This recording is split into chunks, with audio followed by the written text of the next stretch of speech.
गाजीपुर में समाजवादी पार्टी के सांसद अफजाल अंसारी ने अयोध्या के राम मंदिर में कथित चढ़ावा चोरी के मामले को लेकर बड़ा बयान दिया है। उन्होंने इस मामले में गंभीर आरोप लगाते हुए एसआईटी जांच पर सवाल खड़े किए हैं। साथ ही वाराणसी में मस्जिद तोड़े जाने को लेकर पाकिस्तान के राष्ट्रपति की टिप्पणी पर भी उन्होंने अपनी प्रतिक्रिया दी है। सपा सांसद अफजाल अंसारी ने कहा कि जब सपा प्रमुख अखिलेश यादव ने पहली बार राम मंदिर में चढ़ावे की चोरी का मुद्दा उठाया था, तब कई लोगों को यह बात बुरी लगी थी। उन्होंने दावा किया कि चढ़ावे में भयंकर चोरी हुई है और अब धीरे धीरे इसका भांडा फूट रहा है। अफजाल अंसारी ने कहा कि भगवान राम के मंदिर में चढ़ावा लूटने वाले लोग महमूद गजनवी के वंशज जैसे प्रतीत होते हैं, जिसने सोमनाथ मंदिर पर आक्रमण कर वहां का चढ़ावा लूटा था। अफजाल अंसारी ने आरोप लगाया कि पूरे मामले को छिपाने और दबाने की कोशिश की जा रही है तथा एसआईटी जांच केवल एक नाटक है। उन्होंने कहा कि भगवान के दरबार में हुई इस चोरी को भगवान भी माफ नहीं करेंगे और इसके गंभीर परिणाम सामने आएंगे। उन्होंने मांग की है कि इस पूरे मामले की जांच चारों शंकराचार्यों से कराई जाए और दोषियों को कड़ी सजा दी जाए। साथ ही उन्होंने सवाल उठाया कि राम मंदिर निर्माण का श्रेय लेने वालों को क्या इस कथित चोरी का प्रकोप नहीं झेलना पड़ेगा। वाराणसी में मस्जिद तोड़ने को लेकर पाकिस्तान के राष्ट्रपति आसिफ अली जरदारी की टिप्पणी पर प्रतिक्रिया देते हुए अफजाल अंसारी ने कहा कि पाकिस्तान पहले अपने घर की समस्याओं को सुलझाए और भारत के आंतरिक मामलों में दखल न दे। उन्होंने कहा कि भारत के मुसलमानों की स्थिति पाकिस्तान से कई बेहतर है। हमारे देश में संविधान, लोकतंत्र और न्यायपालिका है और हम अपनी समस्याओं का समाधान संविधान के दायरे में रहकर कर लेंगे।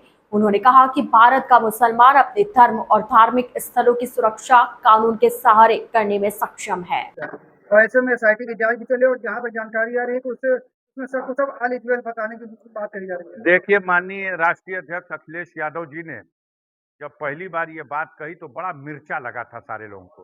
हई देखो ये राम मंदिर में चढ़ावा का आगे न जांच करे, लेकिन जैसे ही जांच शुरू हुई उनकी कही हुई सारी बातें अक्षरशः सही साबित हो गई। चोरी हुई है, भयंकर चोरी हुई है और अब धीरे धीरे भंडा फूटता जा रहा है। हम लोगों ने इतिहास में पढ़ा है और सुना है, एक लुटेरा था जिसे दुनिया महमूद गजनवी के नाम से जानती है, जो सोमनाथ के मंदिर पर आक्रमण करके और वहां से चढ़ावा लूट के ले गया था।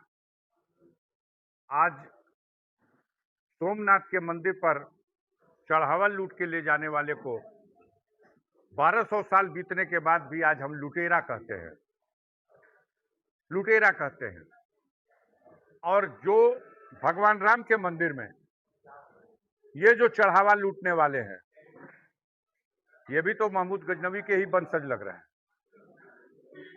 काम जिस तरह का उसी सोच का इन लोगों ने किया है, आप ही ने छापा है, आप ही के मीडिया के लोग बता रहे हैं कि जो वहां चढ़ावा चढ़ता था उसमें काफी कमी आ गई है, पहले की तुलना में काफी गिरावट आ गई। क्यों?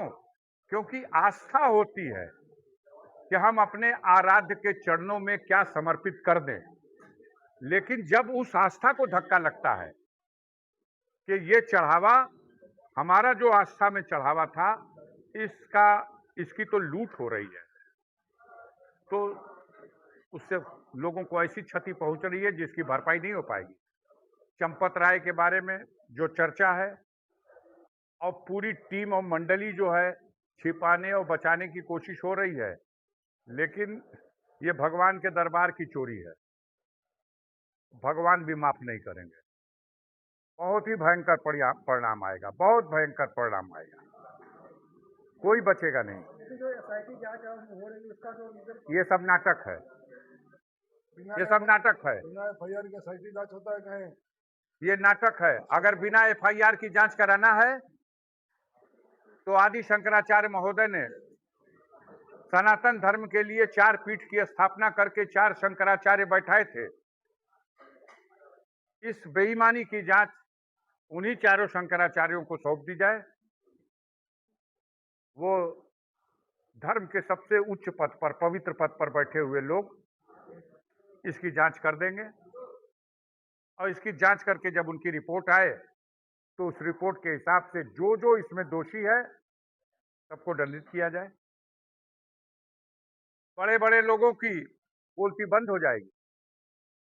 राम मंदिर के निर्माण में श्रेय लेने वाले लोगों को राम मंदिर के चढ़ावे की डकैती और चोरी में उसका प्रकोप नहीं झेलना पड़ेगा,